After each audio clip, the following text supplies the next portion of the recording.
What's going on, everybody? Happy Thursday night. Welcome to Pop Force 1 Live. I got to give a quick shout out to this amazing viewer right here.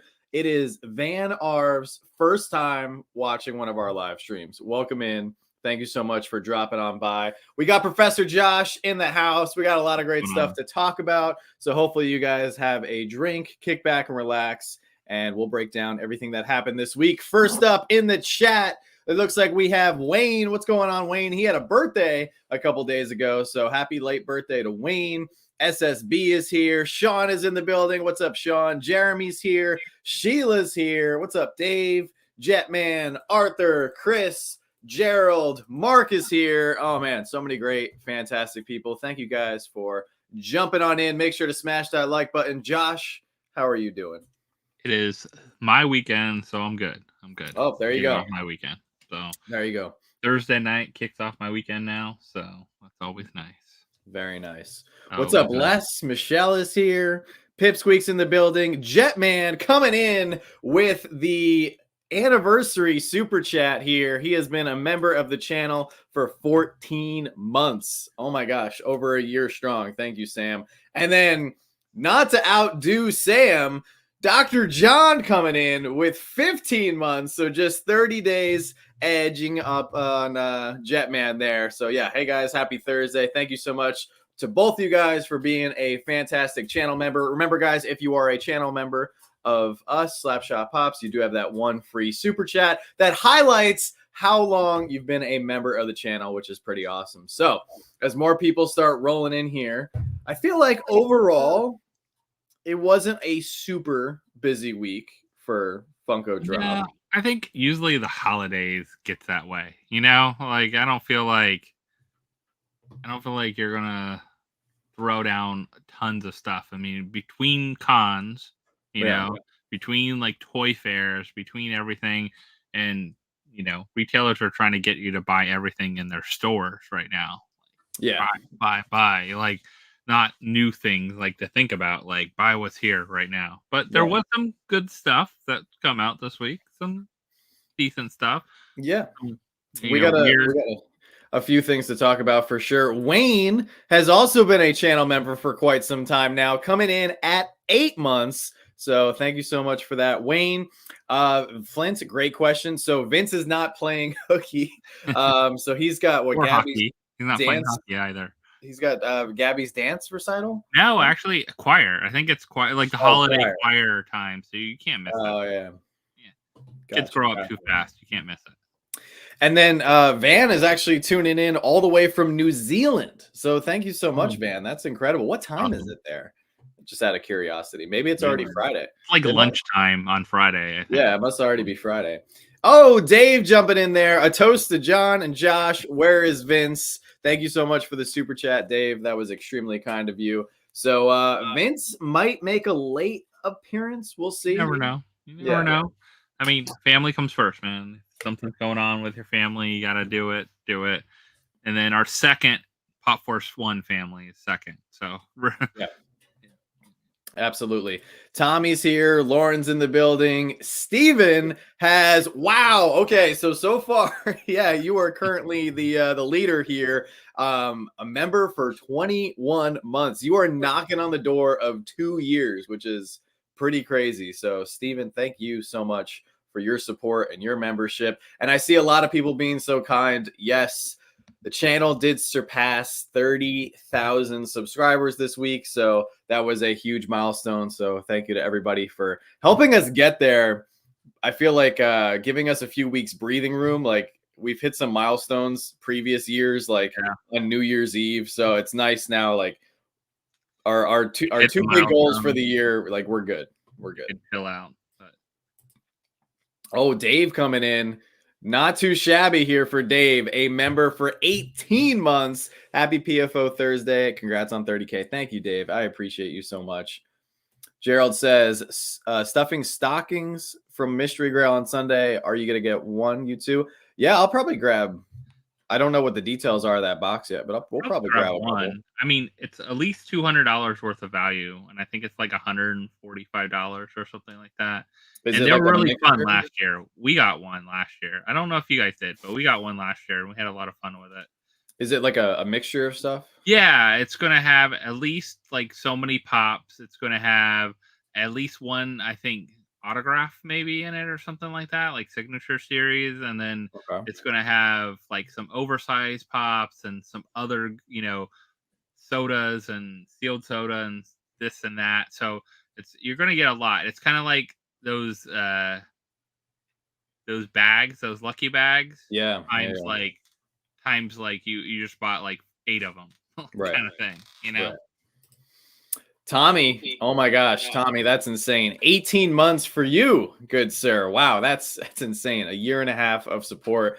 Thank you so much, Tommy. Cheers to you. Mike, what is going on? Susan is also here. And then you guys are just being super, super generous in the chat right now. Chris coming in with the $2 super chat. Thank you so much. We could not have done it without great people like Chris here in the community. So thank you so much for helping us out, guys. And Sheila coming in with the 11-month milestone. So thank you so much for that. Sheila's been a member for quite some time. She's been supporting the channel for a long time. So we really appreciate you, Sheila. Mason's in the building. What's up, Mason? Thank you so much. Mason, actually, guys, he just hit a big milestone of his own. Big year for Wasatch Pop, hitting 50,000 subscribers. So huge shout out to him. I'm sure most of you guys enjoy his videos. He makes great content. So if you don't know who he is, definitely go check out his channel. Yeah, 30K is huge. Norway says, I'm home with COVID. Oh my gosh, that is terrible. I'm so sorry to hear that, Norway. That's terrible. But I mean, at least she can join PFO in the middle of the night. True, true. At least she can hang out. Yeah, at least she can hang out. And hey, we got a new channel member, Marvel Extreme. Thank you so much for becoming an official channel member of Slapshot Pops. That means the world. Thank you guys so much. We did have some new people sign up for our Patreon program and our channel memberships this week. So please message us on Instagram if you're an active Instagram user so we can get you into one of our exclusive group chats with all of our amazing channel members and Patreon members. So, okay, Gerald confirms it's $145. Nice.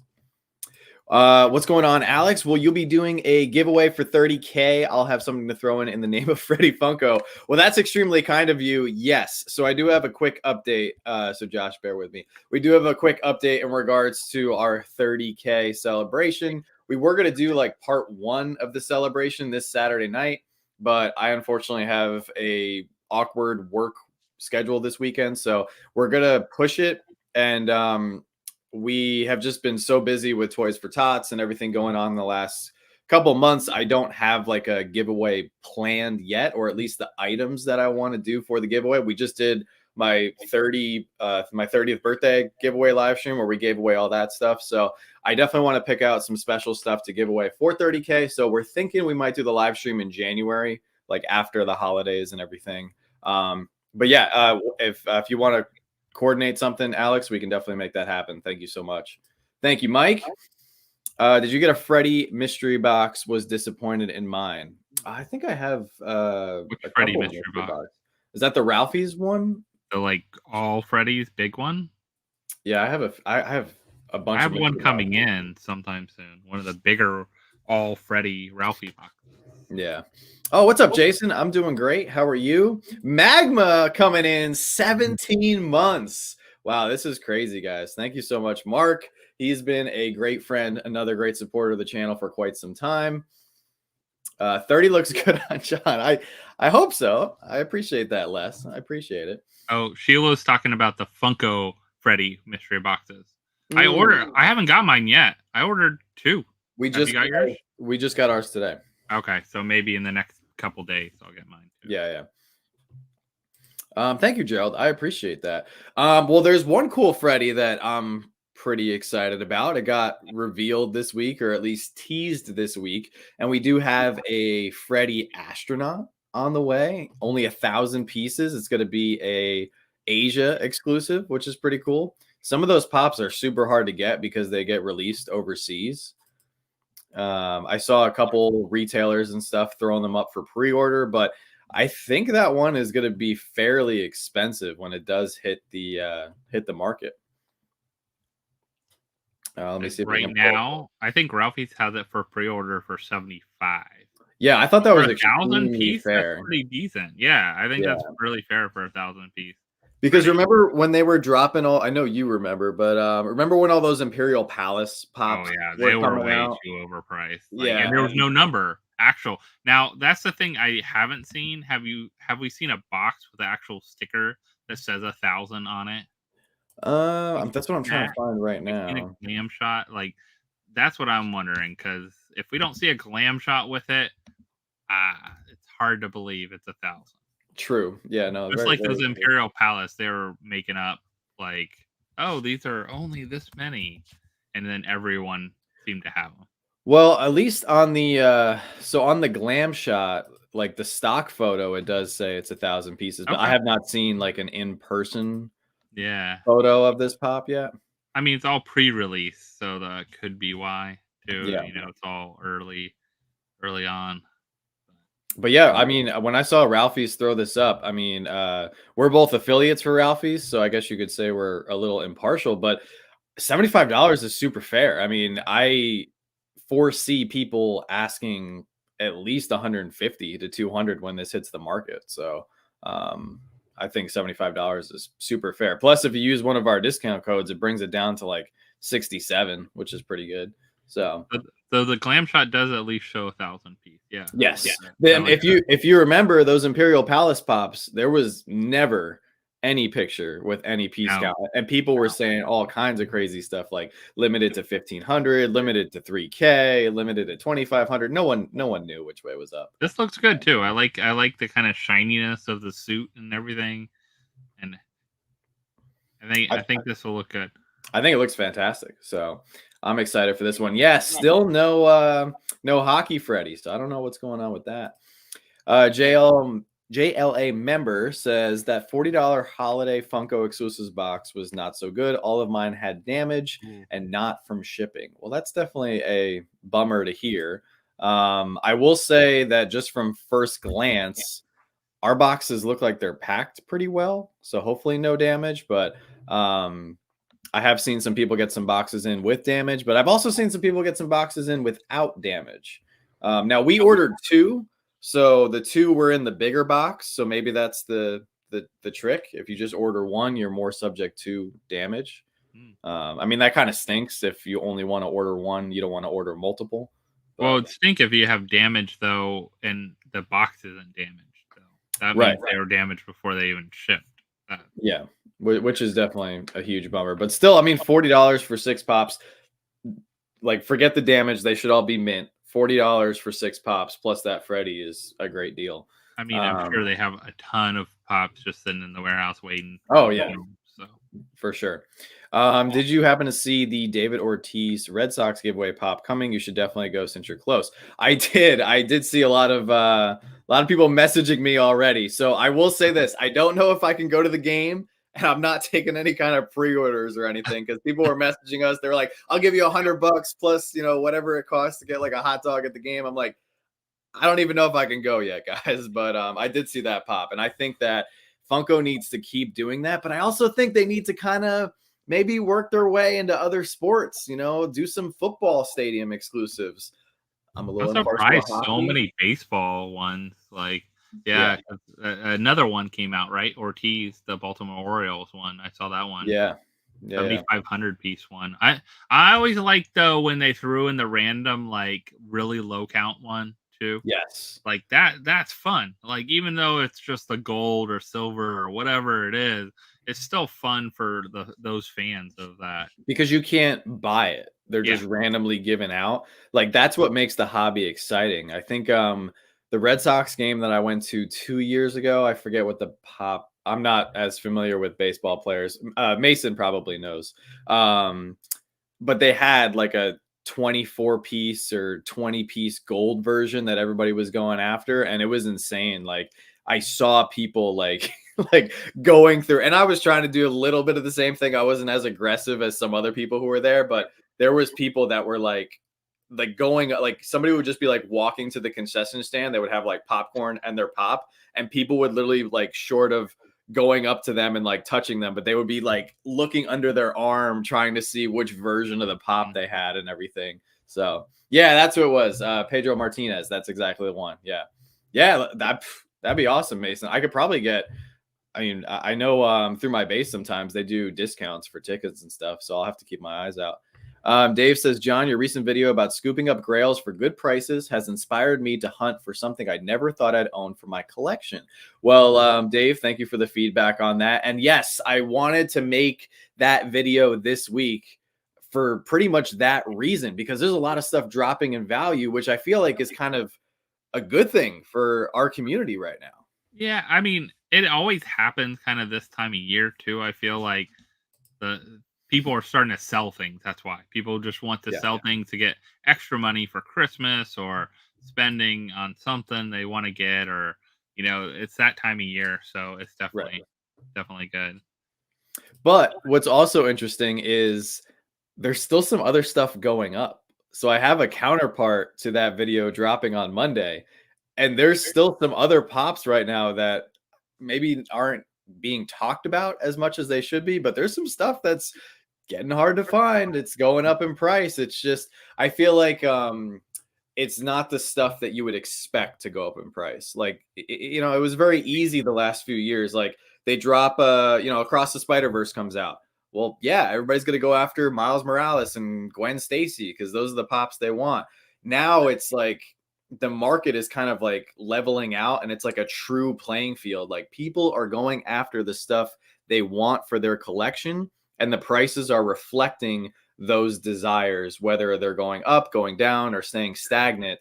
It's not really being as affected by the movies and TV shows anymore, because I think a lot of the movies and TV shows right now are actually struggling to get people to the theater. They're struggling to get people to sit on their couch and watch a series week in and week out. So yeah, I think it's a really good time to be a collector. I think if you're in the market for a certain pop, keep your eyes on it. Like go like do what Dave just did. Like go start searching through all these different marketplaces, look on all these apps. And then like Josh just said, people are willing to sell right now. They might be willing to sell even more below PPG because they just want that Christmas cash. Yeah. Yeah, we got to talk about the Disney NFTs really quick. Oh yeah, definitely one. I wish Vince was here because I wondered what they're thinking on these ones, because they're bigger Disney collectors than us. We like limit our Disney, but I think they have a much larger Disney collection. Right. Oh, here they are. I was looking for them. They're right in front of my face. Let me see. I think the biggest takeaway was there was no Freddy this time, which I actually really like.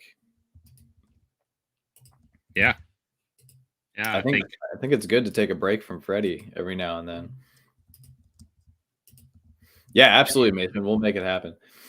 I'm wondering the reason why there's no Freddy. I don't know. Yeah, but overall, I like the way most of these pops look. I think my favorite one has to be the Mickey. Look at that. There we go. Papandreou. We know Papandreou's feelings right now without Vince even being here. Oh, did he comment on it? He commented right there. Second comment. People will hate, but these are great. There you go. So yeah, I mean I like these. They're unique looking. They're nice. I don't know if I'll go after these because there's so many packs. Like it is. Oh yeah, how many packs are they doing for this? It is a large drop. Let's something see. Crazy. It was crazy. It was like 26,000 packs or something insane. I was like, I think that hurts it because there's also I had to look at the numbers on each one, but I feel like it kind of goes 21,250 of each standard and premium. I really think they need it. It's fine if they want to do a ton of standards, but they need to do a lot less premiums. I think that helps a lot because the premiums are expensive. They're $30 each.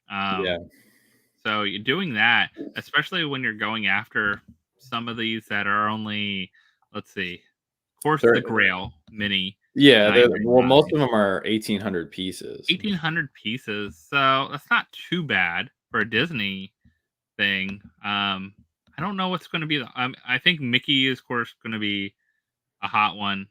He's 2,500 pieces for Yeah, which I mean, if you look at, I mean, Mickey's pretty popular, so you could give him a couple extra bucks. These 2,500 piece NFTs, like they're bottoming out at like 35, 40 bucks once they hit the market. So like, is it even worth it to buy packs anymore? This one is, I think, if it's a royalty, being a Mickey, it's probably going to be that $60 to $80 kind of royalty at least, maybe 100 if packs, depending on how packs sell and everything too. I think that's always a big thing. If they sell really well and sell out super fast, they're going to go up. I mean, look at Back to the Future; those packs are now double the value. So if it was a $30 premium, they're $60 selling for. But other things are selling under. A great example of that is Power Rangers. That's selling for like $23. So after you pay the fees, like $25 a pack or something like that. Jurassic Park is, about retail or below retail, things like that. So yeah, the biggest thing that I feel like people are actually more excited about with this news is the fact that, we could get Marvel or Star Wars possibly now that the door is being opened for Disney. Now, I don't know. I mean, just because at least from what I understand, like there's a lot more hoops that I think they have to go through to get something like Star Wars, because you got to get Lucasfilm involved and everything. And there's probably character limitations. So I don't think we're in the clear yet, but I think it's definitely a good sign. Yeah. And Nikki Phantom says, my Freddy box came mint. I ordered mine with an extra $5 mystery pop. Also, my box had 3 Disney pops and no pops with purpose. Kind of crazy. Well, there's nothing wrong with the pops with purpose, but that's pretty crazy that you got an extra pop in there. And they all came mint, which is great. So congratulations. I mean, those $5 mystery boxes, those are like stealing deals right there. Oh, yeah, for sure. For sure. And Steven, shout out to you, official channel member for 19 months. He says 30K, no goal is unattainable without effort. And that's very true. That is very true. Let me see. Holly says, love these, but disappointed in Minnie, same pose she's always in. I think that's unfortunately the case. What's your favorite one out of these? I don't know. I kind of like Donald. Like, I like kind of angry Donald there. I think. I like the golf club over his shoulder. I kind of like Daisy Duck. I feel like she's different. Pete too. I mean, Pete really. We got a soda from him, more recently, but I don't feel like we got a pop from him in a long time. Like we see Mickey all the time. We see Minnie. But Daisy you don't really see either. So it's kind of good to see. At first, when I saw the glam shot for Goofy, I thought it was like Hunter Goofy. I thought he was holding a gun. And I was like, all right, this is a little edgy Disney here. He's like a, cabin in the woods, Hunter Goofy. But then I saw it was a fishing pole. So, I mean, it's interesting. I'm surprised they didn't capitalize on the 100-year thing, like before it's over. The last part of the 100-year. We need, we're good. We're good on the 100-year. The amount of 100-year stuff, like when we were doing our shopping for all the toys and everything, there was so much stuff that has that 100-year logo on it. Now, maybe a couple years from now, there'll be some like hardcore collectors and you'll see people looking specifically for that Disney 100 logo packaging on certain stuff. But I mean, I can't decide if I want to go after packs or just buy some on the aftermarket or just buy a couple packs. I don't see myself going hardcore on these for sure. So Dave's concerned about future drops because he can't create a drop marketplace account because he lives in New York. If they do a Star Wars or Marvel and it's drop exclusive, I'm locked out. So I don't think you have to panic anymore if you can't get the packs, because most of these pops come down so much on the aftermarket now because people there's still a lot of people out there who get multiples, they get duplicates on purpose for the point of selling. A lot of these people, they're just flooding the market as soon as these get released. And the sad thing is, you could buy packs and get nothing. Like the other day, every once in a while, I'll buy random packs that sets I'm trying to finish or whatever. So the other day, I bought 2 Jurassic Park packs. Hey, Mhm. each one I hit a legendary. Like I was happy. Like yeah. Right. But other ones I've bought before, I'm like, oh yay, I got maybe one epic, and I could have just put that money towards finishing the royalty or something like that. Yeah, that's the biggest bummer, and that's why I'm a huge opponent, or I'm not for like virtual mystery boxes or any sort of game or website where you can click on something, pay for it, and potentially get nothing.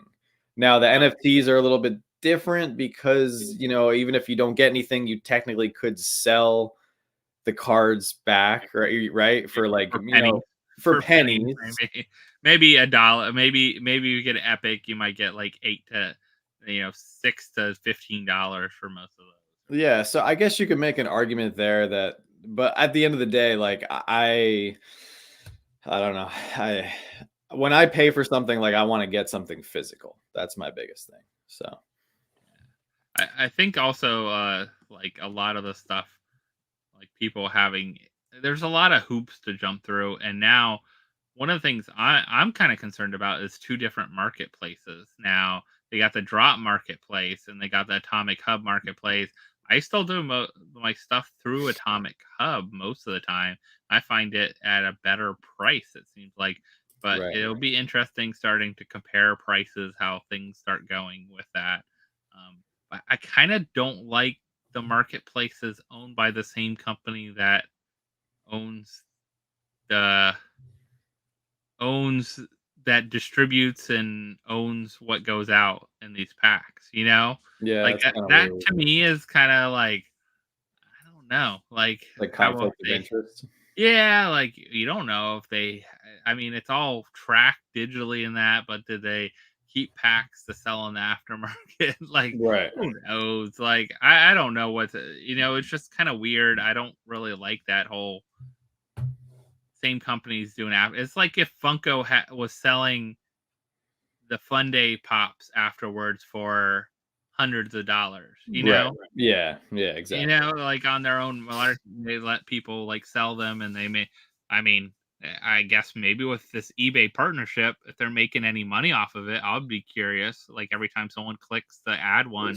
from the I Funko mean, app, if they're making pennies or dollars or percentages off of it, it'd be I mean, interesting. from a business perspective, like if you're partnering with someone and not making money in some way, like even if you partner with a company and they're not paying you at all, but they're giving you exposure or they're giving you an audience that indirectly makes you money, you're still making money.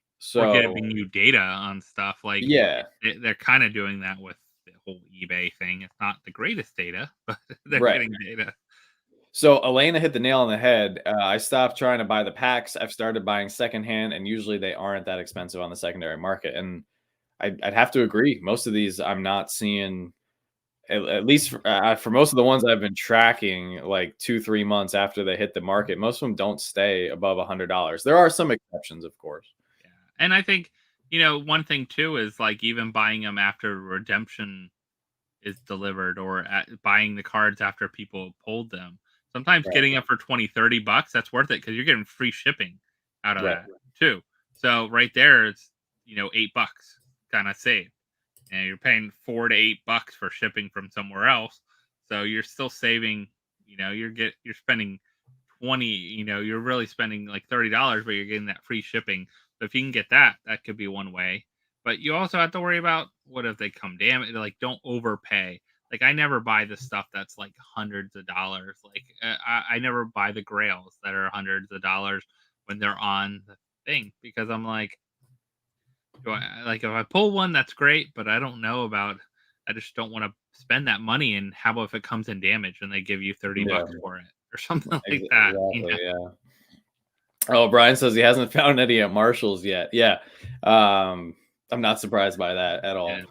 But there's a lot of sodas at Marshalls, so if you're finding those, you can pull some chases. Yeah, you pulled the Grinch chase, You right? pulled the Grinch chase. I saw Yeah. someone else in the group said they pulled a Groot chase from the Holiday Groot. So yeah, look at those Marshall sodas. Don't count them out as being rigged or anything like that. They are legit, just Legit. leftover stuff. So we have a new white Power Ranger pop coming Oh, out. It's going to be nice. a Walmart exclusive. Kind of interesting. Still getting a Walmart exclusive So, here, even so though there's it's funny. Didn't we hear like everyone rumoring Walmart was out a Funko game like yeah. 3 months ago, 4 months ago? But they're getting a new exclusive. So Yeah, I mean, this was probably in the works like 6 months ago, but still, yeah. So yeah, I they could think always it's change good. the sticker if they wanted to. Sell it somewhere else. But True, but it's not like it's a Five Below exclusive. So I think that's good. I think that I don't see anything wrong with Walmart, Target, these big box stores shrinking down their Funko sections because it's obviously not going well. People are not going in there. I don't think the people who go in there are necessarily all collectors. I think people might walk by the section and they might pick up something here or there, but I think that Funko at the end of the day belongs more in your comic book stores, your mom and pop shops, collectible hobby shops, stuff like that. So I'm okay, but I still think it's cool that Walmart gets an exclusive here and there. I think it's good for them, and it's good for kind of the market to get some exclusives out there. Kind of surprising exclusive because are they going to come out with do they have a whole nother line of Power Rangers coming out with these two, or are they just kind of I don't know. sporadically coming out? So usually it seems like Walmart's good to jump on the bandwagon with like all the stuff going on, Right, and whenever something drops, they might have one exclusive for like a line of 15. right.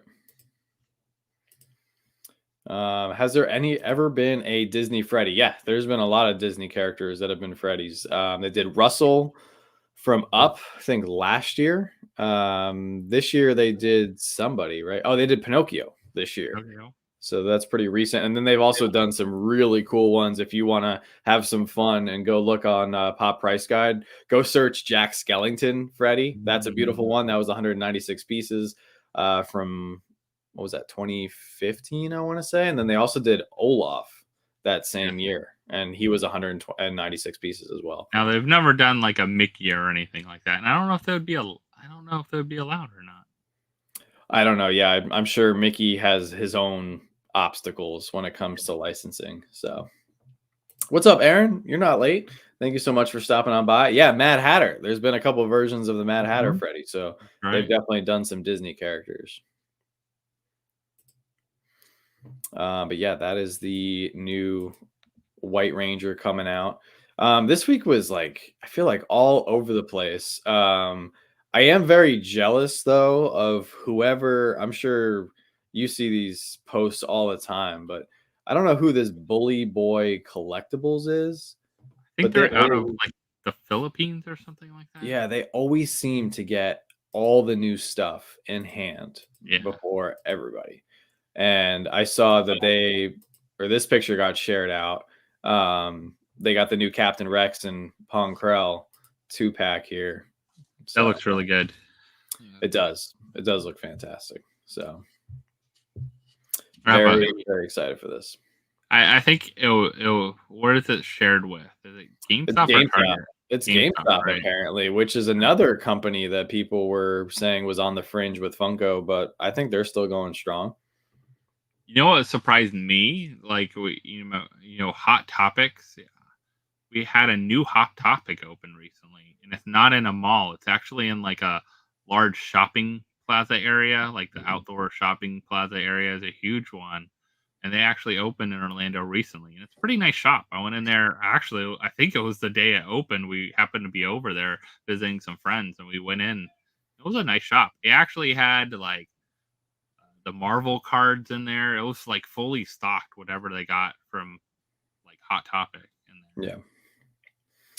Yeah, I'm very excited for this 2-pack. I think did a fantastic job. I like that it comes with a brand new character that they've never done before. It gives people an opportunity to get Captain Rex, which, by the way, anybody seen the prices for Captain Rex these last couple months? Like, con sticker is now pushing $1,000. Like, pretty crazy. So obviously those prices are going to come down once people have another option to get a different version of Captain Rex. But because this isn't a 2-pack, unlike what they did with Thrawn, I actually see Captain Rex, the con one from 2018.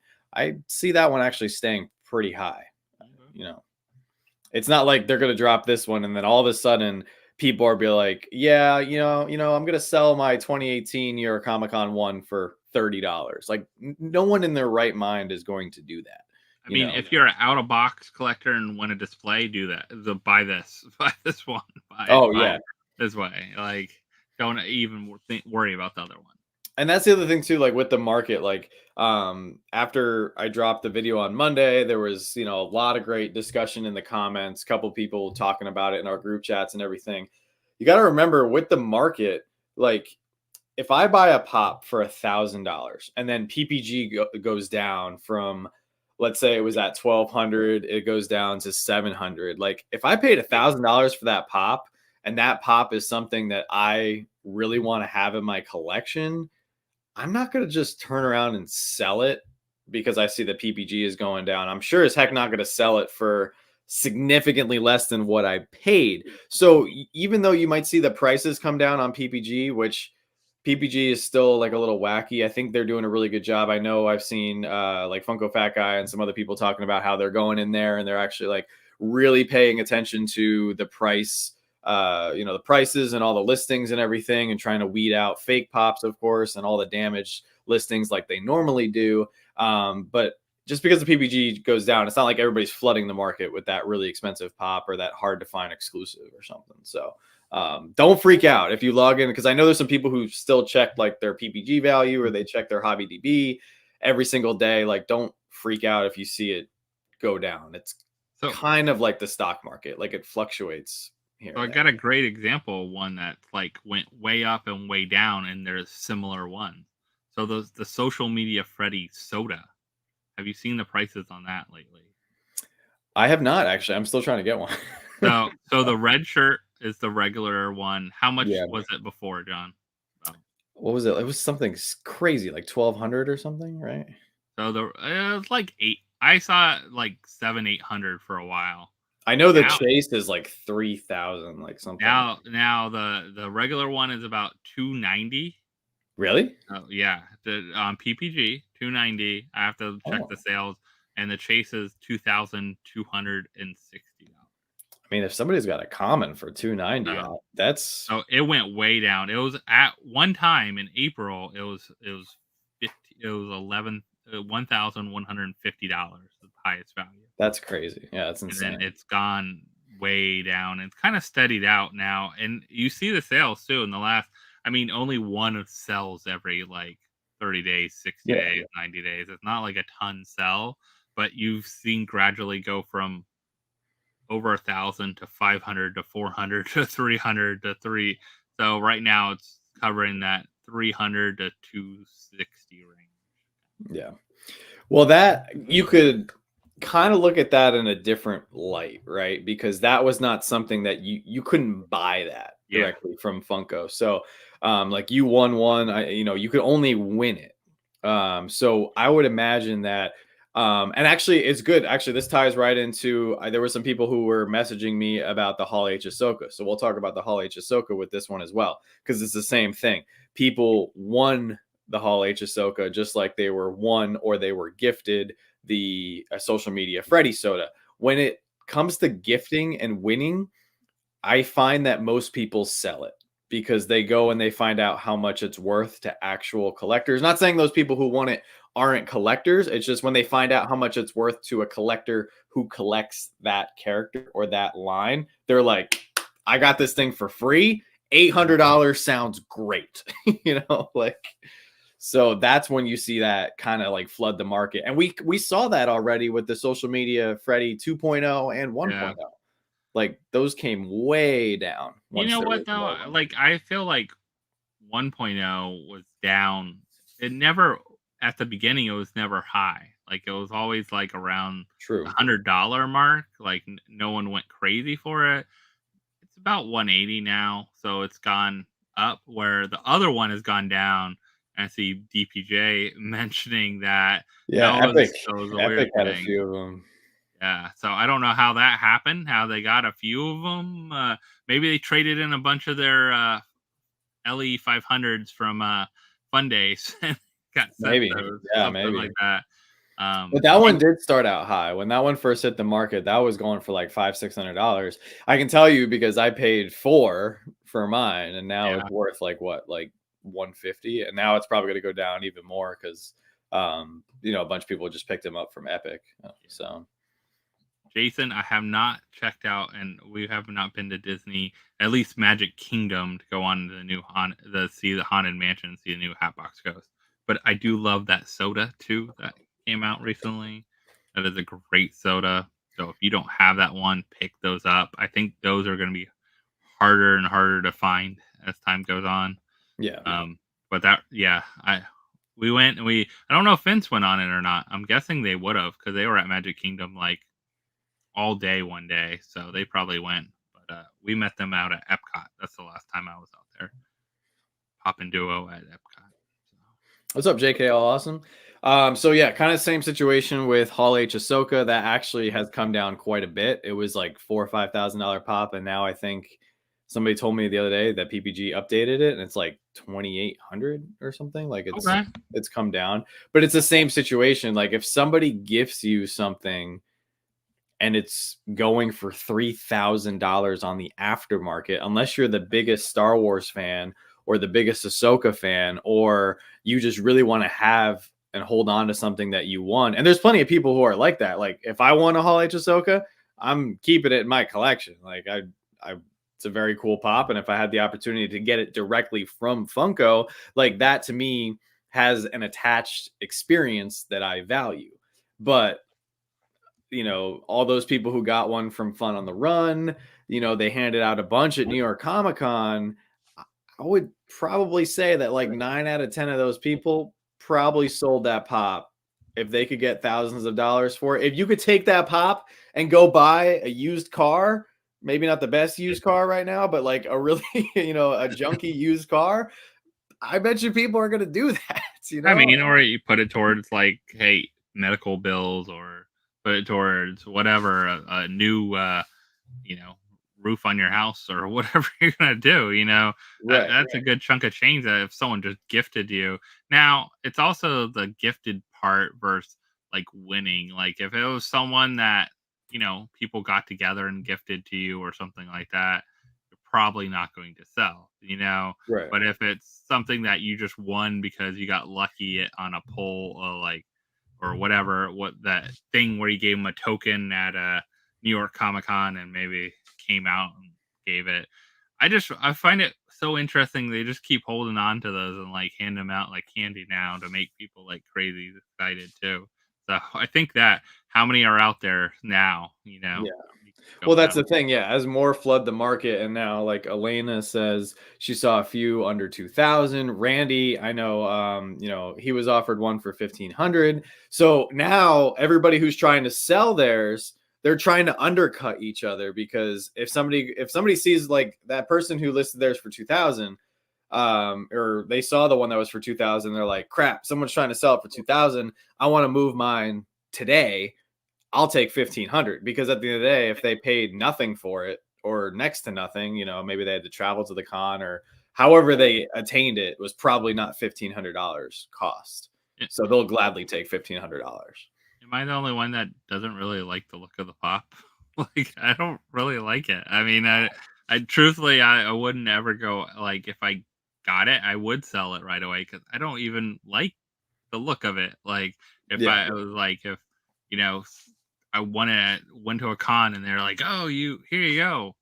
Like, I probably would sell it to someone that really wanted it because it's not something, I mean, it's not something that is like, oh, I need this pop. This looks so great, or I Yeah. don't have I 15 think, other Ahsokas or yeah, I that think look better. So I'll be honest. Like, I think for me, it would just be like, I would keep it in my collection just because of its rarity and just Yeah. because it would have a story attached to it more than likely. Yeah. Whereas opposed to like, yeah, I'm not keeping it because it's the most like creative. Like it's just a recolor of her Mandalorian pop. Yeah. Like, like there's nothing really like super special about it other than the fact that you can't buy it for retail and it's limited to what 1,500 pieces or whatever it's limited to. So Who knows now? I'll be curious what it actually is going to be valued when all the pieces finally hit the market. Because I bet you it's going to bottom out pretty low. Yeah. If they ever like finally all hit the, I mean, you kind of saw that same example you said social media Freddy too. Like the first 10 people that got a social media Freddy, if you sold that right away, you would get, if you got the chase, you would get that $4,000 or Right. $3,000. Someone wants it, but now there's 20 chases on the market or even 5 chases on the market. Now you get the battle out of like, okay, well, no one wants to pay 2,000, but will Right. someone pay 1,700? Well, Yeah. no, someone pay 1,500. They're like, I'm willing. Like at a certain point, you're willing to go lower and lower. Yeah. 500 pieces. Yeah. I mean, so it could bottom out at like 700, 800, which is still a lot for a pop. But if all of them actually do make it onto the market, I could definitely see it going below $1,000. I So. I wish if Funko wanted to do something fun with some of these, like they did that before for a while, and I haven't seen that in a little while, where they did like the eBay, like charity auctions Oh with yeah, yeah, stuff. yeah, yeah. Like put one of those up there or some They did other that stuff. with like a bunch of protos that Yeah, one time. yeah, they did a bunch of I think even they had like fun day tickets on there and stuff like that. Yeah, So I like to see those kind of things from them. I think yeah. that's a cool way to do it. And so I mean that's Hall H. Ahsoka. That's your little rundown of the week for Funko pricing and analytics here. But I want to talk about something maybe a little bit dramatic or whatever you want to call it. But there's been a video circulating around that I think a lot of people might not know the backstory, but I do know there's a lot of people in here who were around for what this horrible company did to so many people here in the community. So I know there were some people who were asking some questions like, is this actually the person? If you don't know what I'm talking about, I'm sure anybody can fill you in. I don't have like a picture. I just have the clip, but I don't want to play the clip on the channel because I don't want someone coming over and harassing us or anything. Anyway, if any of you guys have heard of Bands for Arms, the owner resurfaced in this. I didn't even know this show was a thing. This like MTV show. Yeah, well, first off, MTV. I don't know why it's called MTV still. It has nothing to do with the music, Yeah. but yeah, it's some kind of like weird like reality show type thing on MTV. So. Yeah. Well, the biggest takeaways. So this shop called Bands for Arms is a comic book like Funko store. They sold Funko Pops for several years. I think they popped up like just right before the pandemic. And basically, the biggest thing that they started doing was they started selling mystery boxes. And this kind of was like the first company. So kudos to them for being the first company for collectors to question, because no one ever really seemed to pull any grails, or nobody ever pulled the top hits except for like one or two people. And even that seemed very odd. So yeah, that video was very wild. It's very insane. But the reason I want to talk about that really quick is because the owner, Nick, in the video flat out lied. He said that he was a victim of cyberbullying and that he was basically screwed over and his store is like bleeding and lost all this money and everything. He did so many terrible things to the community, and he, of all people, I hold to a higher standard because he is apparently, now I'm not so sure because Joanna and I did some digging into his backstory. He claimed he was a veteran and that he served in the Navy. Now he has family members that we confirmed did serve, and he's actually had some very decorated family members. But I hold him to a higher standard because he was not shy about telling everybody he was a veteran. He wasn't afraid to post pictures of himself, wearing a uniform, whether it was like present day or past. And then on top of that, he was always claiming that a portion of his mystery box sales were going to charity. So when people were attacking him for saying, how come the top hits were never sent out? These mystery boxes don't seem 100% legit. He would start attacking people and he would say, well, they're for charity. So it is what it is. Like whatever you pull, just be happy with it and shut up. And that was just part of the problem with the mystery boxes. The other part of the problem was some people never even got their mystery boxes. There's still people that haven't got them, and there's still people that had. Like, luckily, I will say that I finally got mine after much.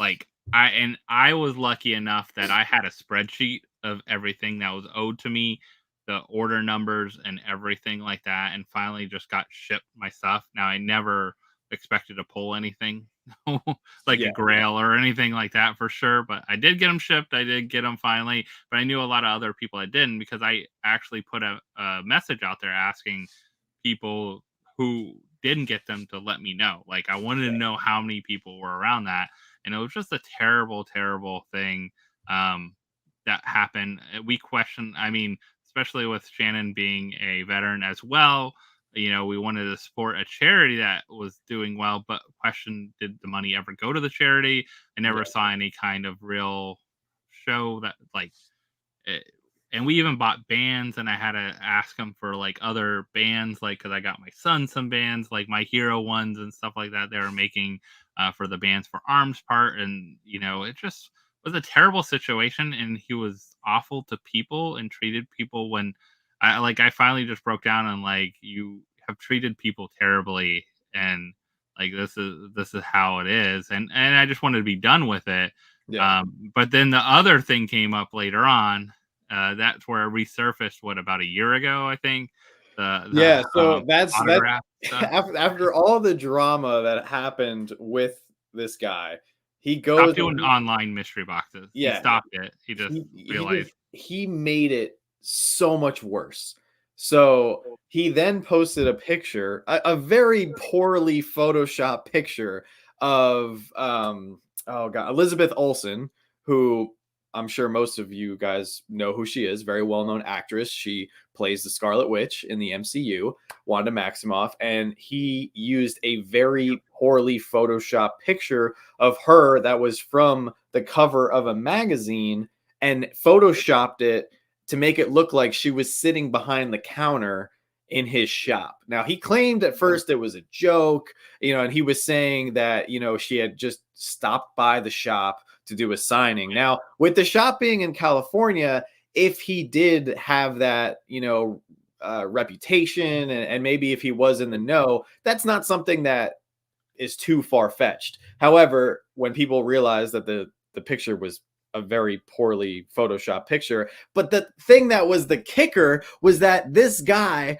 was selling autographed Elizabeth Olsen pops, which, none of those were authenticated. None of those were real. He probably signed them. That's the problem. They went to be authenticated, and they were said likely to be not real. Like, that was the issue that came up, and this is maybe when the cyberbullying kind of thing happened. Like, if you want to say cyberbullying, it's really people attacked the company because they were cheating. A second time they're cheating people out of stuff. I mean, YouTube piece right there mentions he never got the boxes. I guarantee there's plenty others. I'm sure he also got really attacked by a bunch of people from the cosplay community, because he was posting some of their stuff as his own as well too, with the Scarlet Witch and stuff that someone designed, and he said, "Oh, look what I'm doing," and all these kind of things. And I think that was where the cosplay community came together and was after him too. So it was Funko community, because he screwed over some people and screwed over more people. He was screwing over. There was one lady in particular who he stole photos directly from her Instagram, and she was one of the actual designers hired by Marvel to create the Scarlet Witch outfits that you guys saw in WandaVision. And if you go on her page, it's all professional. It's all legit. and you can tell, like, she has a significant amount of followers. Not saying that like followers is everything, but like you look at her page, it's a professional page. You can Google her and it matches, like all the information matches and everything. So the fact that he was so bold after creating that terrible picture, after forging fake autograph pops, then on top of that, he goes and tries to, you know, defamate another person's career by claiming it was his own, like on so many levels. And that's why now I'm calling into question his military service, because I don't understand like on what level he I don't know. I mean, maybe he did serve and everything was fine and everything, but I just don't understand how somebody like this could have so little integrity, zero professionalism, and just be so confident and comfortable with like lying and deceiving so many people, and then going on some sort of reality TV show and claiming that he was cyberbullied. Like, it's just And I think, one of the bad things that always happens too is like he might have started out with good intentions, like with the mystery boxes or whatever at first, and then realized, oh, I'm making money off it. I'm gonna sell more and more and more, and this helps pay. Especially this was during the COVID time, so yeah, people weren't, especially in California, weren't stores weren't open, things were going on. You kind of had to do a lot of like online stuff and other things like that, but also it gets out of hand. Like you realize, oh, I'm making money. I'm going to make more and more. And then you realize I can't get all this out, or I don't have everything I'm supposed to get out. And we ran into that with several people, I will yeah, say, during that time, or Funko companies or other people that were distributing in the last several years. So it's always, it's sad to see a lot of that kind of stuff happen. I really want to know if any money actually went to charity. That would be the but I biggest don't thing. I don't think I don't I think any did, and I don't think we'll ever know. And no. so you too, I'm glad you kind of said that, because that was gonna be like my whole point of bringing this up. My recommendation is don't pay him a visit. Don't go to his store, because I think you are, by interacting with him, you will either get attacked verbally or through social media by him, and that's just negativity you don't want in your life. Also, like you just don't want to cross paths with somebody like this, because he's obviously unstable. So don't put yourself in a position that is only going to risk you. And unfortunately, I think if you go to his store, which I don't know if it's still open, not or Wayne, I think if any of us went, you're gonna find what we all suspect. And having all of that confirmed, like that he was stealing money, that he's not authentic, he's not truthful in his business practices, like he is a fraud. He obviously, if you guys saw the video, he's got a lot bigger problems going on in his life. So I think the best thing that we can do as a community is just not engage, keep your distance, and like don't interact with him whatsoever in any So, capacity. do you feel like the show's at all legit though? Like I don't feel like this show's. I like feel like this is this is like today's version of like Jerry Springer or whatever else. Like it's just out there. Like the show in general, I've never heard of it before, and like you, I'd like the never only heard of it. reason I looked it up because I saw someone post something and then they mentioned MTV. I'm like, I have to find like something Yeah, around this to see what's going on, because we hadn't heard this name in probably a year too. Like yeah. it disappeared on the market. I like didn't care to find out more or know more too. Like Oh, I I think know. a lot I of us know. were If just all of over. that is true, I know way too much about his life. Yeah. Like, So if you want to check out my MTV, what is it? My secret. I'm help. I'm in a secret relationship. You. I want to see the full episode now, though. Like it making me want to see it. Just I want well, to know what there's missing pieces. Like there's two videos, there's always missing like two pieces. little videos that I sent you, John. Like Yeah. that were from their like Instagram or something. So But here's the thing though, and I see some people saying it was fake and it was all yeah, staged and it was done for views. Why on earth would you? would you like, if it was fake, like Josh, like let's say somebody gave you $10,000 to say the absurd stuff that he said. Like, It's gonna why be out would there you? forever. Yeah, it's always gonna be out there. Like, why would you ever agree to that? So like it's so cringy and so bad. It just makes me think that some of it unfortunately is true, you know? Because these shows are kind of like that. They have that really like bad camera work and like really terrible acting and like very cringeworthy moments. Like I think because it's like that, it's actually real because they're just filming. They don't know what these people are gonna say. Yeah, yeah, just insane. I think when I sent it to you guys, holy cow, and I had to have Shannon watch it. I'm like, you remember this? Like this guy, you remember all the Yeah. stuff that went on with this in the community and all these kind of things, and it's just like, I guess it was a way to get back out there. It was a way. Like, I I always hate guess. the worst thing. I hated what he did was when people said they wanted to cancel their mystery box because they hadn't gotten them or something. It would open it and be like, "Oh, but look, you would have got this like Yeah. $500 grail if you got your box in."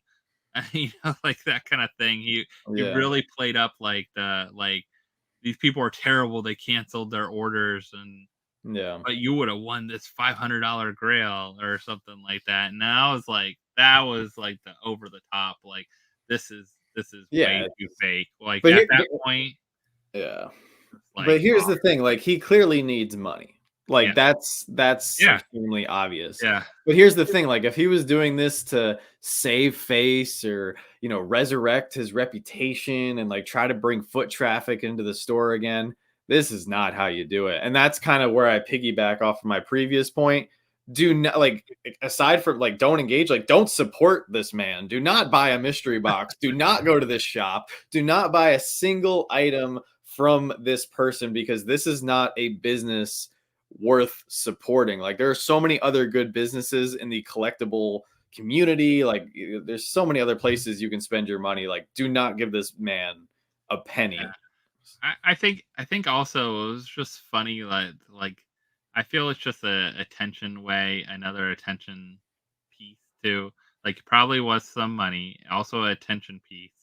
Like this is like I need to add this right away to my like IMDb. Like this is like a proud. I don't know. Like I guess if that's your proud moment to be on this show, and the situations that happen and the lies that you told your partner that you're with or whatever else, like Yeah. that's not like something to be proud of, I guess, to me. So I don't know. That's just some insane stuff. Just So all like super bizarre. insane. Anna, no, good to see you. No worries. I understand school is tough, so you never have to apologize for not being able to watch the stream. That's what the replay is for. So if you ever get some time, Doug says, "Yeah, this was crazy that he was doing this in our community. Yeah, super crazy. Absolutely Well, at least he wasn't doing the party mentioned in the true. community. True. Yeah, Hopefully, no one was bidden in any circumstance. yeah, That Stephen. is tough. Exactly. If you just want to waste money, send it to him. No, like I said, there is infinite number of ways you can spend your money. Please do not support this man. But I just wanted to address that, bring it up because I know that video is circulating around. I know some people have been in the community for a couple of years. Maybe some people haven't. So they're confused as to why this video clip has meaning to a lot of Funko collectors. But end of the day, he ripped a lot of people off. And I think he's just a scam artist, unfortunately.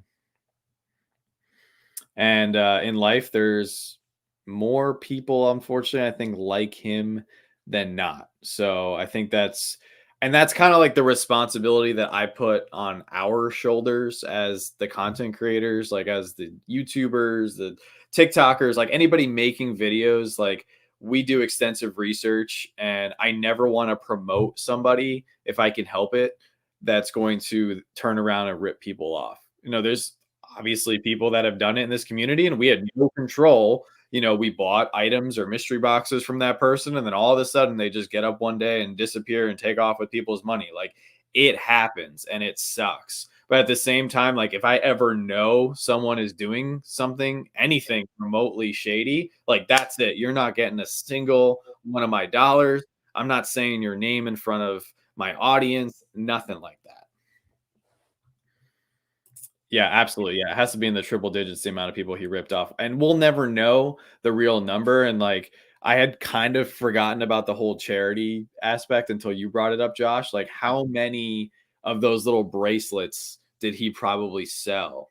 And who knows, that part, could have went towards something. That was before even the Funko Pop thing. I don't even know how the Funko Pop. I don't know if it was always part of the shop or not or what, but it was like Bands for Arms was its own thing, and then the Pop thing happened. He even hosted like Pop meetups like in his parking lot with people. So he Yeah, had a lot of weird supporters too that were around it and rallied around it because of the charity aspect, I think. Like you mentioned, right. like the whole veteran thing and all these pieces. But like that was the thing. Like we never really saw what was going on. And there was some great things probably with it. There could have been some really good pieces and parts of it, but sometimes also people get too deep, and greedy with Yeah, certain money, and they could have started out with great intentions and something happens or life happens or things to figure out, and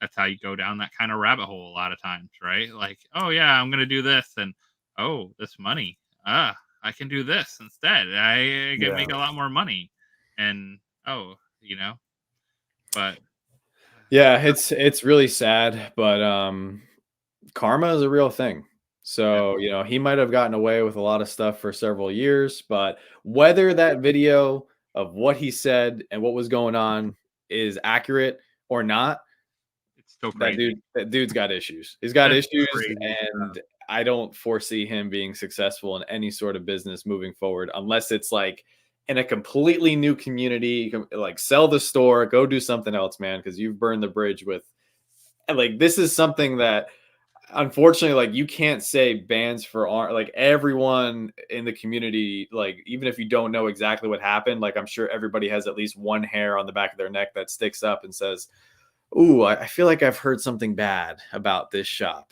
Like, so And it's not even just that; it's just all the other stuff that goes along with this. There's so much drama around this, and maybe he's trying to get into the new kind of, a lot of people have weirdly become famous or like semi-famous off of weird stuff too. yeah, There's people that maybe he's trying to get into some kind of crazy social media piece and that, but hopefully the pop community's out of it. Hopefully that's not part of the conversation. That get into the weird whatever community you want and share that and do your thing. And if you can make money off of that and yeah. people want to pay for it, do it, but don't bring it to the pop. Don't bring anything back to the Funko community. Well, the thing and the second thing that makes it even worse for me, like aside from claiming you're a veteran and like trying to be like an upstanding military or prior military citizen, is he appeared to be making a difference in some people's lives here. So this is an example of what he would sell to go to XYZ charity. And I hope to God that he donated all that money to the charities that he claimed he was supporting, because if you use your business and then you use charity to make money for your business, like that is so twisted and effed up on so many levels, because people send you, like, if people give you money and, you guys trust us, like Josh, you have your father's charity foundation, which is amazing. We've obviously done a few things over the course of our channel's lifespan. Like, if you guys give us money, like, I see that as one of the highest responsibilities you could have, because people are trusting in the fact that you're going to take that money and put it towards a good cause to positively impact other people's lives. If you're taking that money and putting it right back into your pocket, and then on top of that, like making these little wristbands and sending out this stuff, like I hope he did I the right really thing. hope that like it at least started right, and a lot of this kind of stuff went to actually the military. Because I remember when he sent them, he sent like a little note about the person's uniform that it was made with and from and things like that, because a lot of these bands were donated uniforms or camis or Right. different things that were part of it. So the biggest like red flag I had was that with this part, I'm surprised he never turned it into an actual nonprofit like before. Like besides the shop, like the Bands for Arms part was separate from the shop a little bit. Like I felt like that part should have been a real nonprofit, and that they had to submit taxes and what they paid and what they were getting money for and things like that. Yeah. But uh, hopefully, I just hopefully we don't hear any more about this story. Really, I just kind of like I'm kind of over it. It'll be interesting. Just when you think it can't get worse with him, it always does. But I know it was like that was when I started seeing some like weird like images start flying around. I was like, "What's going on? What's happening?" But luckily, I guess it's not dealing with our community at this point. So yeah, I hope that is so. a good thing. I see. So Albie says I'm friends with him. I know him personally, but I try to stay out of the drama surrounding him. I also personally know Funko and real life friends who were burned from him. So, I mean, there's two sides to every story. So Yeah. maybe he has explanation for everything, and we just don't know that side of the story. So, I think there's too I've many never people. I've never talked to him. So Yeah. I mean, other than by like message when trying to figure out what was going on with all the stuff that was owed to me and things like that. Um, but like I said, I did finally get my stuff, so I guess he tried to make it right, or maybe some reason why, but other people didn't. But I just like I think there's a lot of just a lot of questions around what happened and things like that, and people were burnt, and people we yeah, knew were burnt, and that's the bad thing. It's like you could make one or two things right, and then nothing was ever trusted. right. Like you said, we didn't see grails pulled unless by a few small groups of people that were friends with him. Yeah, and I think he owes Vince isn't here to to voice his opinion, but I think he still owed Vince like 20 boxes or something too, which is Something pretty weird, crazy. yeah. I can't remember if Vince actually got him, and I ended up the funny thing is I ended up getting my boxes, but Shannon and I didn't open them for videos or anything. We're not even gonna like do a like bad video or no video. Like doesn't deserve any kind of attention around that. We just opened them at the house and just opened them up, and then we ended up actually I think we ended up putting them in our charity mystery box the next time and actually made money for charity Oh, see, for there them you like go. when we did our charity auction, Made which the best of a weird situation. which So here's a actually great question. Holly says, "Will y'all be doing any year in review videos? Funko highs and lows or favorite pops and sodas of the year?" So you got I any think thoughts, Vince John? had some planned already. I remember Oh, Vince nice. talking about some. John, do you have some planned? Probably. I have a couple different style videos that I want to try out this year. So, and it's exactly like that, like some year in review stuff.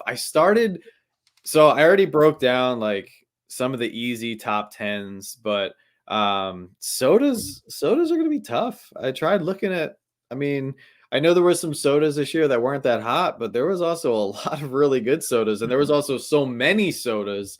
When I was starting to go through Pop Price Guide, I was like, oh my god, this dropped this year. I totally forgot. Yeah, I think that's one thing too. Is like we saw that like year in review from Funko and how many Funko Pops were like you can't even. We used to be able to remember we did the Matrix thing where we Yeah. like Yeah, draw. There's no way to do that anymore. Like for yeah. anything,